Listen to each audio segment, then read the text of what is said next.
avant de commencer le live d'aujourd'hui, j'aimerais quand même... Je voulais parler d'un truc. Ça fait longtemps qu'on n'en a pas parlé, bizarrement. Ça fait vraiment longtemps qu'on n'en a pas parlé. C'est le mariage des petites filles dans l'islam. Et je vais en parler comme c'est structuré dans ma tête. Voilà. Donc je vais partager avec vous ma façon de penser, ma façon de voir la chose, ma façon d'approcher le débat. Quels sont les arguments qui reviennent les plus souvent, parce que c'est toujours les mêmes. Comment j'y réponds. Quelles sont les sources de mes réponses. Voilà, je vais en faire une capsule d'ailleurs pour YouTube aussi. Ça va être pour ceux qui veulent vraiment comprendre. Pour ceux qui veulent pas, c'est pas grave. Je vais quand même le faire. Et après je vais faire monter des gens. Hein, je vous le promets. Alors, commençons depuis le début. Voilà. Nous, voilà. Je vais dire moi à partir de maintenant. Moi, je ne parle pas des musulmans, ok? Je parle de l'islam. Et quand je dis je parle de l'islam sunnite. Voilà.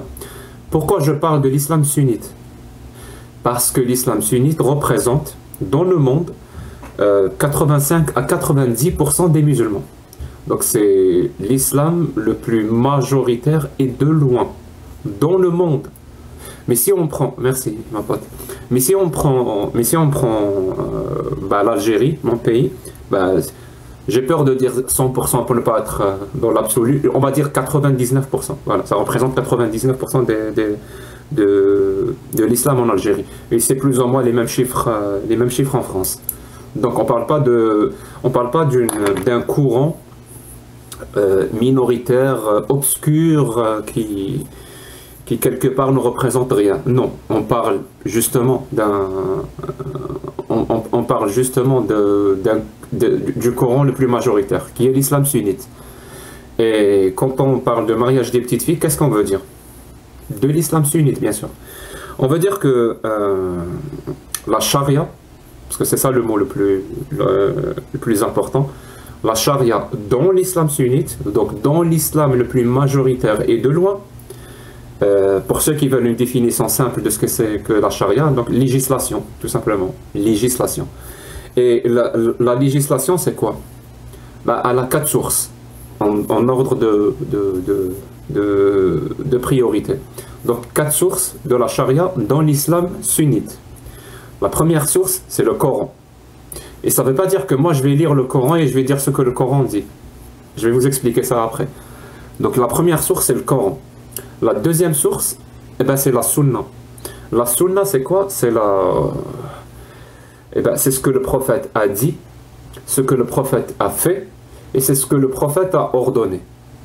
Ça, c'est la Sunna. Ce que le prophète a dit, a fait ou a ordonné. Ça, c'est la Sunna. La troisième source, c'est ce qu'on appelle le consensus. C'est-à-dire, il y a plein de questions dans l'islam sunnite qui font consensus. Et à partir du moment où ils font consensus, je dirais pas que c'est impossible, mais pratiquement impossible de remettre en cause un consensus. Et un consensus est généralement très simple à retrouver. Vous tapez juste le consensus sur, et vous rajoutez votre question. Par exemple, le consensus sur le mariage des petites filles. Et vous allez trouver toutes les sources nécessaires. Donc ça va de Al-Nawawi, Al-Barawi, justement les sources du Coran, les sources des hadiths, par exemple en ce qui concerne le mariage des petites filles, dans le Coran vous allez trouver la sourate 65, 4. Donc la sourate du divorce, verset numéro 4. Celle qui dit et si vous avez des doutes pour celles qui désespèrent de leurs règles, leur période de viduité est de 3 mois. Ainsi que celles qui n'ont pas eu encore leurs règles. Voilà. Ça c'est le verset qui est utilisé comme dalil, donc comme preuve pour le consensus. On va aussi trouver bien sûr des hadiths, donc la sunna toujours. Donc les hadiths c'est la même chose que la sunna. C'est ce que le prophète a dit, ce que le prophète a ordonné. ce que le prophète a fait. Ça s'appelle la sunna aussi, et les hadiths. Et donc là, vous allez aussi trouver les sources en ce qui concerne le mariage des petites filles dans les hadiths authentiques. Parce qu'il y a plusieurs classifications, mais généralement, ce qui est pris en priorité, c'est les hadiths authentiques. Donc celles dont la chaîne de transmission est valide.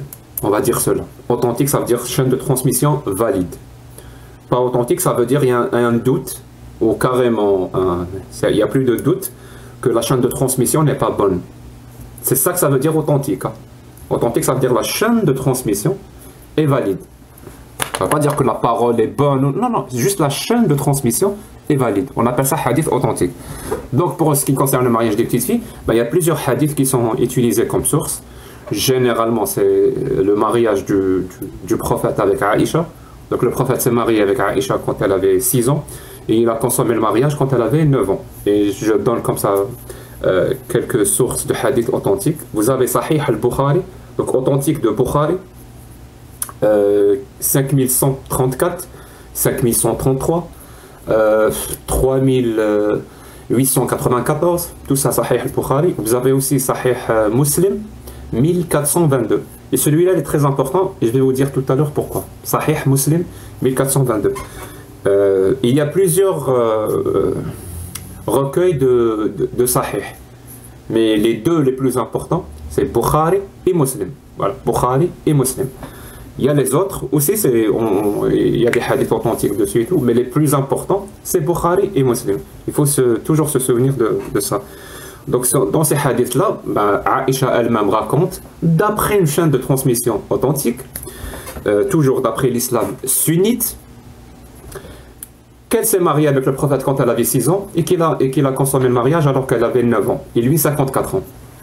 Donc ça c'est la deuxième source qu'on va trouver utilisée comme dalil, donc comme preuve, dans le consensus pour dire que ce genre de mariage est halal dans l'islam. C'est-à-dire Allah et le prophète ont rendu légal, ou ont légalisé, ou ont autorisé ce genre d'union, qui est l'union d'un homme adulte avec une petite fille. Je vous laisse juger. Voilà. Moi, là maintenant, je vous apporte que des informations. À partir de là, moi, ce que je fais dans les débats, c'est que je donne ces informations. Parce que c'est important. Je pense que c'est important. Dans l'écrasante majorité des cas, les gens avec qui je débat, donc des musulmans sunnites qui défendent l'islam, n'ont pas cette information. Voilà, je vous assure, hein, ils n'ont pas cette information. C'est une information qu'ils n'ont pas cherché ou qu'on leur a caché. Je m'en fous. Voilà, le pourquoi du comment n'est pas important. C'est le résultat qui compte. Le résultat, c'est qu'ils n'ont pas cette information. Donc on leur donne cette information. À partir de là, ils ont deux choix.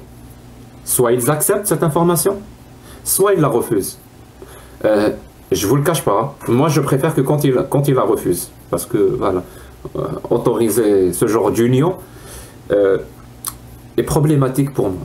Voilà. En tant qu'un être humain de 2024, et avec toutes les connaissances qu'on a en 2024, ce genre d'union est complètement prohibé. Voilà. Et il y a de bonnes raisons de pourquoi ne pas l'accepter, ne pas accepter son autorisation.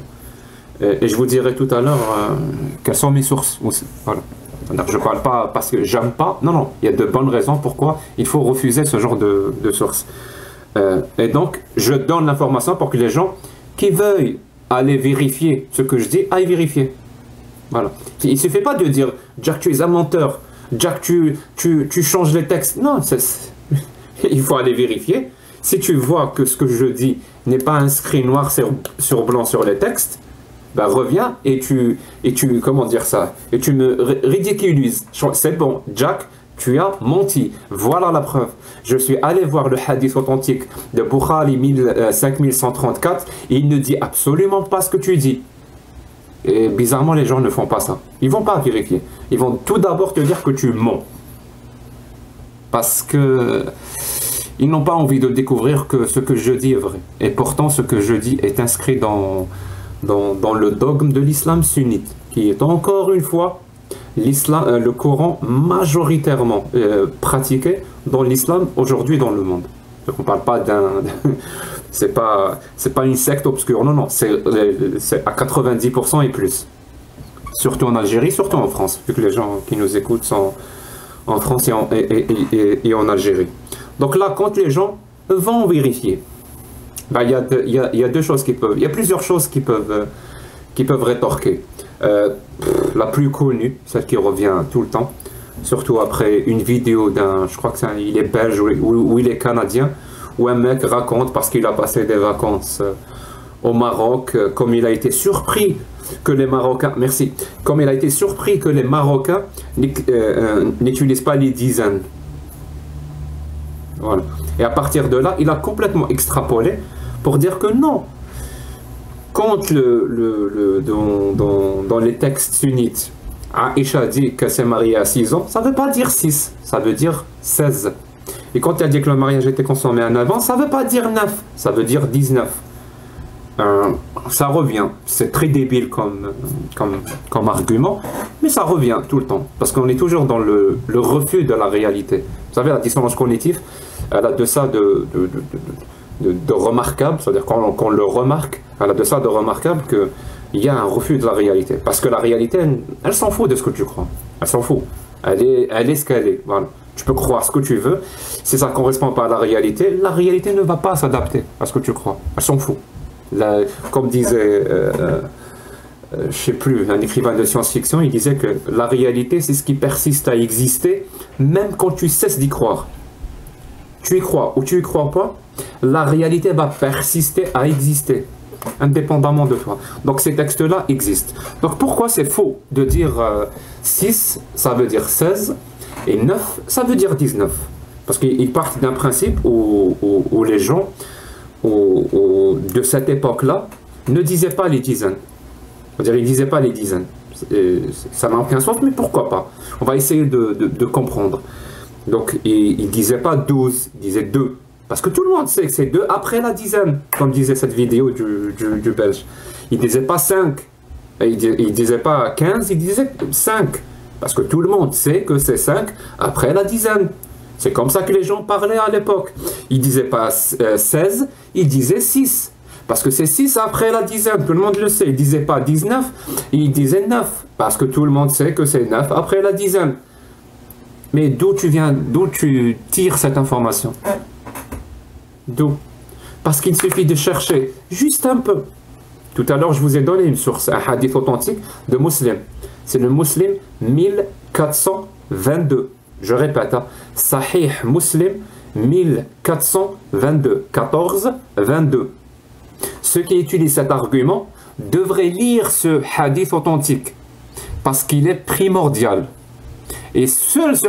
J'ai même pas la peine de demander des preuves que les Arabes effectivement utilisaient cette façon de calcul. Normalement, c'est ça. Celui qui affirme doit apporter des preuves. Là, on est au-delà de ça. C'est moi qui apporte la preuve que ce que vous dites est faux. Ah, c'est moi qui apporte la preuve. Ça veut dire ce hadith authentique, Aïcha te dit, le prophète s'est marié avec moi quand j'avais 7 ans. Il a consommé le mariage quand j'avais 9 ans. Donc si on comprend, on suit la logique. Donc 7, ça veut dire 17. Et 9, ça veut dire 19. Mais le hadith ne finit pas là. Et elle dit, et il est mort alors que j'avais 18 ans. 18 ans. Donc si 7, ça veut dire 17. 9, ça veut dire 19. Donc elle s'est mariée à 17 ans. Ils ont consommé le mariage quand elle avait 19 ans.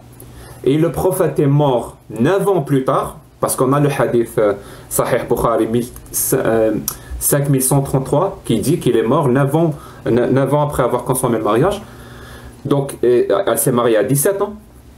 Ils ont consommé le mariage quand elle avait 19 ans. Et il est mort 9 ans plus tard quand elle avait 18 ans. Quelqu'un peut m'expliquer? Parce que la seule explication que moi je trouve, c'est qu'il y a une sombre histoire de voyage dans le temps. Ben non. C'est juste que voilà, il y a les récits vous donnent complètement tort. Et je pense, et je sais pourquoi vous ne voulez pas que ça soit 6 ans et 9 ans. Parce que c'est insupportable. Et vous savez quoi? Je suis d'accord avec vous. c'est insupportable. On ne peut pas concilier deux choses qui sont contradictoires. On ne peut pas dire que cette personne, comme dit dans le Coran, le verset 33-21, si je ne me trompe pas, c'est 33-21, donc les coalisés, le verset 21, vous me corrigez si je ne me trompe pas, où c'est dit que voilà, le prophète est l'exemple à suivre. Voilà, vous avez dans le prophète un exemple parfait à suivre. Donc on ne peut pas considérer cette parole comme juste, et en même temps la même personne qu'on doit considérer comme parfaite, comme un exemple à suivre, eh bien l'un des exemples à suivre de ce qu'il a fait, c'est de se marier avec une petite fille de 6 ans quand il avait 51 ans. Et de consommer le mariage quand elle avait 9 ans et lui 54 ans. Ça ne marche pas ensemble. On ne peut pas prendre comme exemple une personne qui a fait ça. C'est pas possible. Donc c'est normal qu'il y ait une telle contradiction dans la réalité qu'on va refuser cette réalité et on va lui inventer des hypothèses ad hoc. Par exemple, le 6 veut dire 16, le 9 veut dire 19, mais ça ne tient pas la route. Voilà. Non seulement il n'y a aucune preuve que c'est vrai, ce que vous dites, mais en plus de ça, il y a des preuves que ce que vous dites est faux. C'est encore pire. C'est-à-dire là, l'argument est complètement à jeter à la poubelle. Et j'encourage toutes les personnes qui se disent musulmans sunnites, ils pensent que le 6 veut dire 16 et le 9 veut dire 19, ben, d'aller demander, de poser cette question aux imams. Voilà. Allez leur poser cette question. Aux savants, comme vous dites, les savants, les gens de science. Posez-leur la question. Elle avait quel âge? Est-ce qu'il y a des preuves? Et vous allez voir qu'ils vont vous répondre directement 9. Elle avait 6 ans et elle avait 9 ans. Mais on ne va pas s'encombrer de ce genre de détails. Autre argument qui peut revenir quand l'âge est établi. C'est-à-dire l'âge est établi. Là, il y a un argument bizarre qui consiste à dire mais ça serait anachronique, Jack. Ça serait anachronique. Comment ça, anachronique? Ben, on ne peut pas juger. On peut pas juger les actes et les paroles du passé avec notre regard contemporain d'aujourd'hui. Ce qui est vrai, on peut pas. On peut pas faire ça. Je vais pas juger ce que, je sais pas moi, ce que Voltaire disait avec mon regard d'aujourd'hui. Je vais pas juger ce que, je sais pas moi, César disait ou Marc-Antoine disait avec mon regard actuel. Ça serait complètement anachronique. Ça serait juger quelque chose, une parole qui a été prononcée en méconnaissance, c'est-à-dire il n'y a pas sans la connaissance que j'ai actuellement. Et ça ne se fait pas. Disons, on peut même dire que c'est un sophisme. Ça ne se fait pas. C'est-à-dire, c'est pas comme ça que ça marche. Mais le problème avec cet argument, il est double. Premièrement, ben, il ne marche que sur la parole des êtres humains. La parole et les actes des êtres humains. Il ne marche pas sur la parole divine. Vous savez pourquoi? Parce que le fait que ça soit un anachronisme,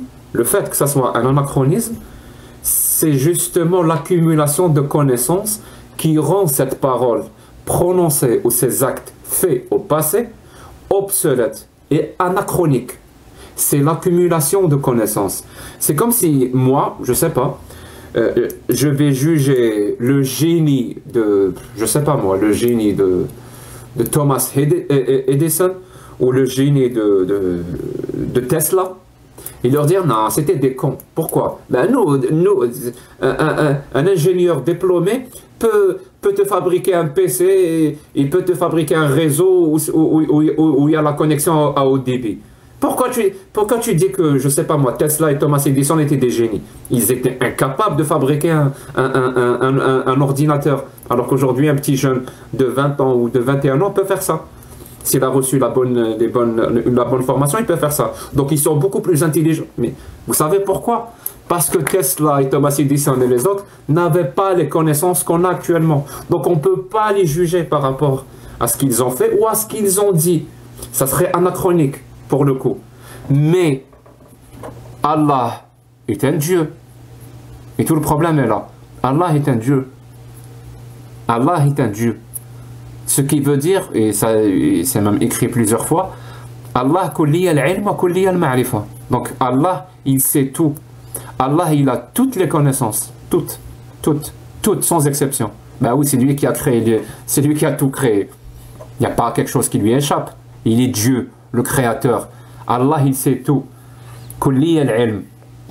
كلية المعرفة قادر على كل شيء, il peut tout, omniscient, il est omnipotent, il sait tout, il peut tout, Allah. Donc à partir de quel moment pardon, à partir de quel moment une parole d'Allah peut devenir anachronique avec nos connaissances actuelles? À partir de quel moment? Ça veut dire on a des nouvelles connaissances actuellement qui vont rendre que la parole d'Allah appartient que à leur siècle. Elle ne peut pas être appliquée aujourd'hui. Mais c'est un aveu, ça. C'est un aveu flagrant pour dire que la parole d'Allah est justement une parole humaine. Parce que tout ce qui s'applique sur une parole humaine prononcée au passé s'applique sur la parole d'Allah. Ce qui n'est pas surprenant. Allah n'existe pas. Donc ce qui n'est pas surprenant. Donc quand Allah a légalisé ou a autorisé le mariage des petites filles, quand Allah a autorisé à légaliser le mariage des petites filles, il l'a fait avec les connaissances de l'époque.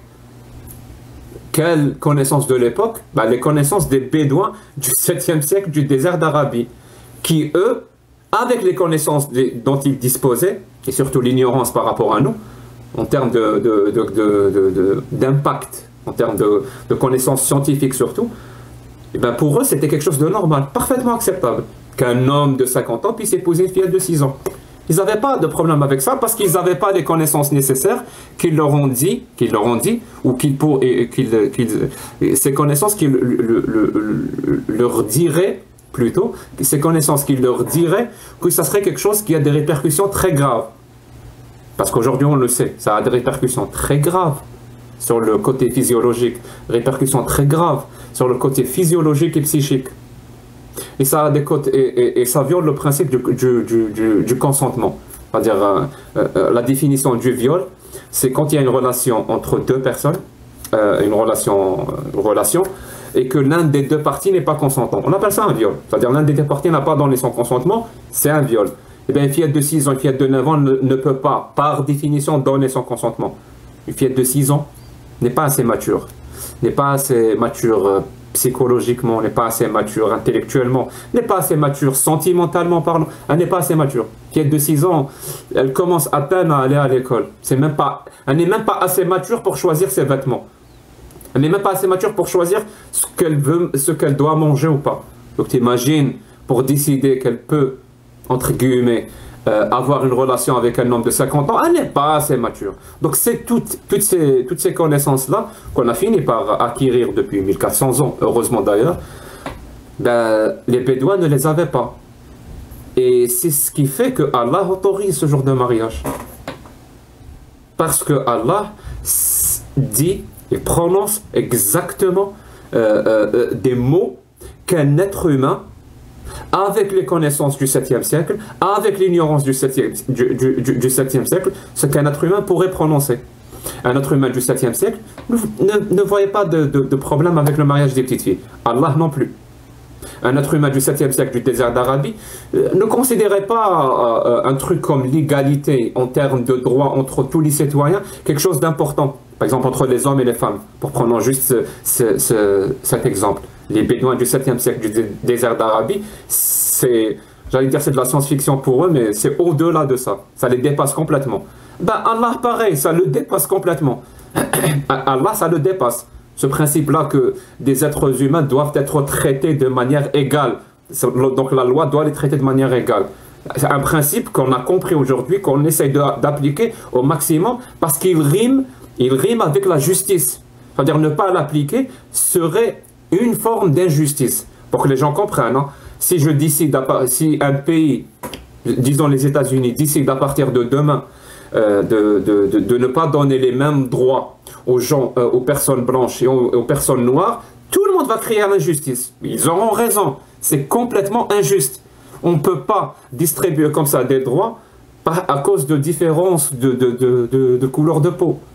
Ou alors elle va dire les musulmans, ça, vous aurez ces droits-là, et les non-musulmans, vous aurez plus de droits.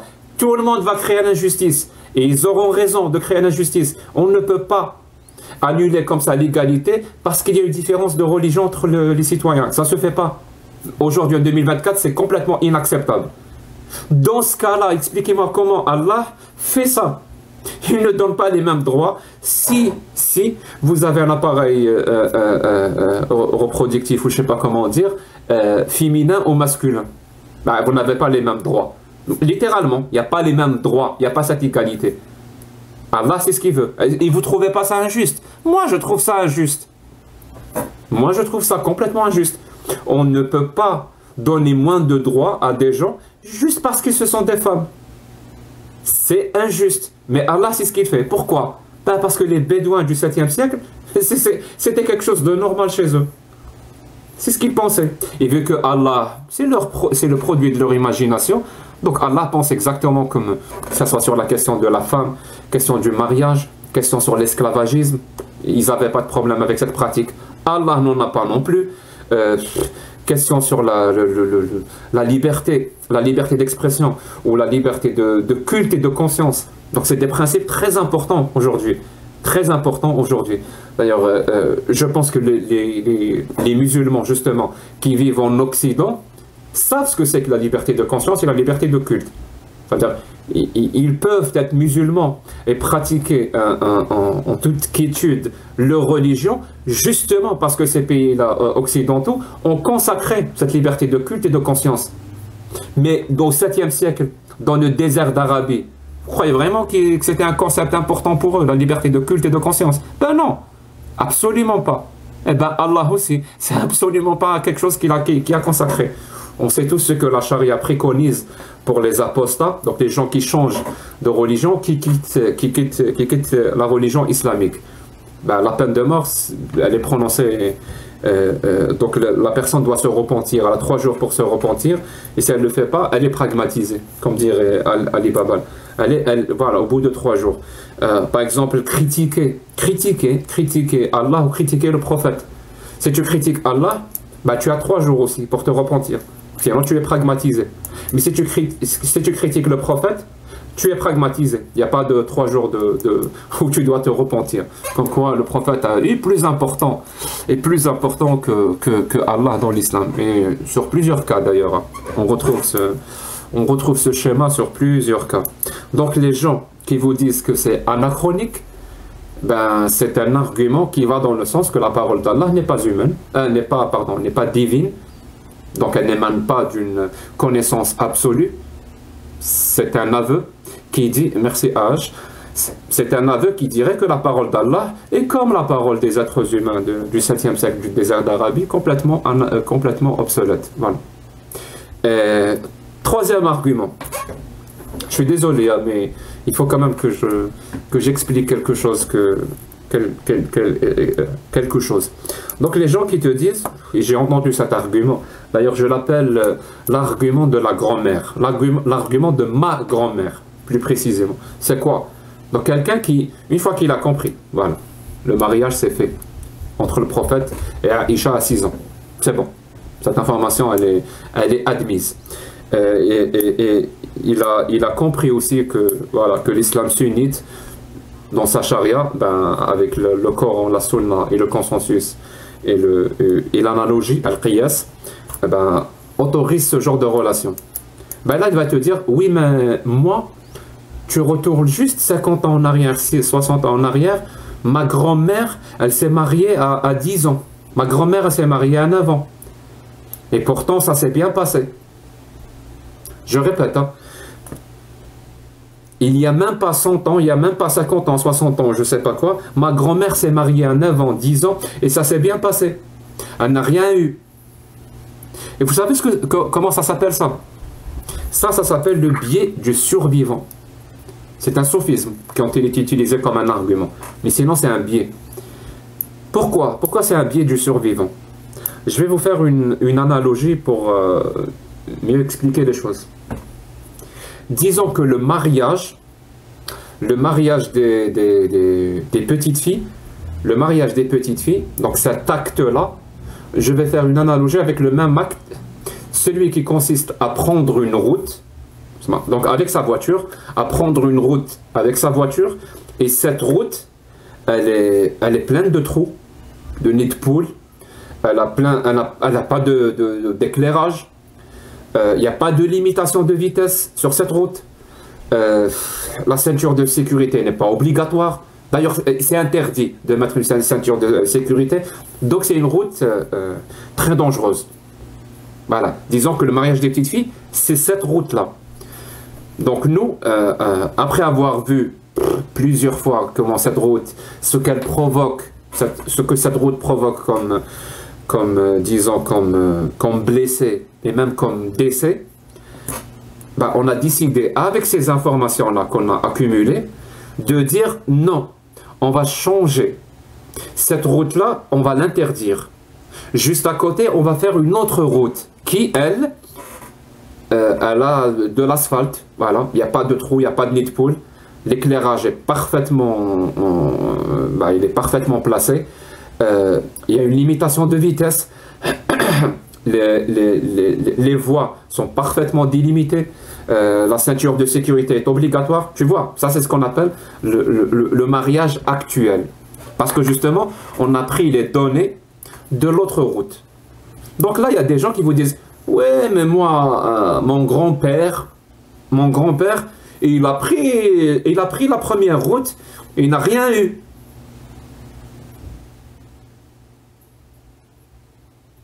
Et d'accord. Donc là, ton grand-père, il a pris la première route, il n'a rien eu. Donc la route est sûre. T'es sûr que c'est comme ça que ça marche? T'es sûr que c'est comme ça que ça marche? Ben, c'est pas comme ça que ça marche.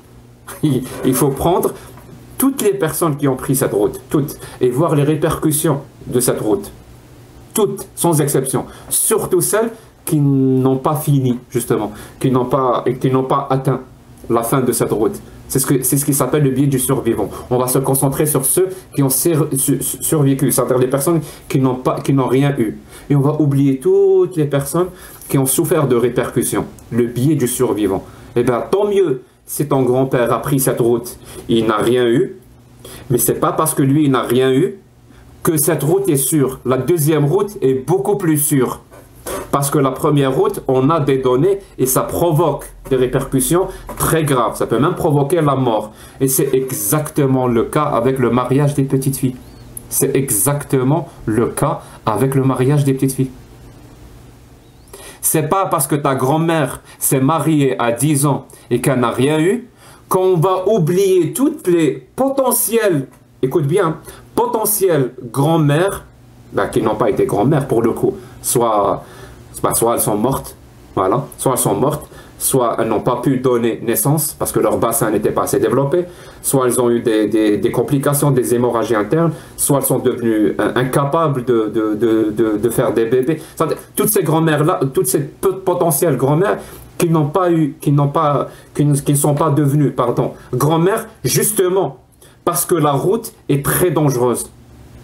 Et tu vas te concentrer juste sur ceux qui ont atteint, qui ont fait le chemin sans avoir beaucoup de répercussions. Parce qu'on oublie souvent les répercussions psychologiques de ce genre de mariage et c'est parfaitement documenté. Je vous renvoie au DSM-5. Donc c'est un livre qui... je ne sais pas si c'est un livre. Disons que c'est un document. Voilà, c'est un document officiel de tous les spécialistes de psychologie, spécialistes tous les spécialistes de ce domaine-là, où toutes les maladies psychologiques, justement, sont... C'est un manuel, merci. Donc, toutes les maladies sont répertoriées. Et voir ce que c'est que...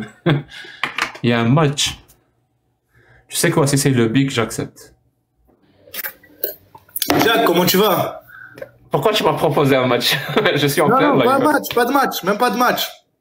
Ah, tu veux discuter? Non, ce que j'ai vu, tu m'as partagé tout à l'heure, je me suis dit, j'aille le voir. Bien sûr, toujours. Je te le partage toujours. Ça va, ça se passe? Ça va, et toi? Impeccable, tranquille, hein, comme d'habitude. Est-ce que je parle meilleur boucher de France? Non, pas meilleur boucher de France, comme il y en a beaucoup de meilleurs bouchers. Disons